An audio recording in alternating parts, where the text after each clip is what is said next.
today to our channel, Simplified English Grammar. Today we're talking about a punctuation mark. You know, we are used to so many punctuation marks. Example, full stop, comma, column, semicolon, and the rest of it. There's one that you usually use. I want to ask you, do you know the name? Caret. Caret. Caret. Do you know caret? This is the mark used to call attention to a missing word, phrase.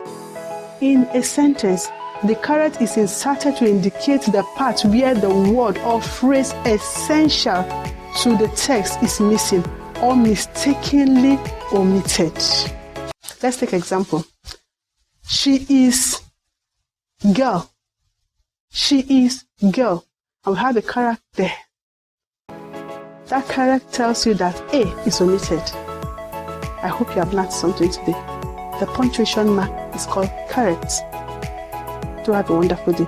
Bye.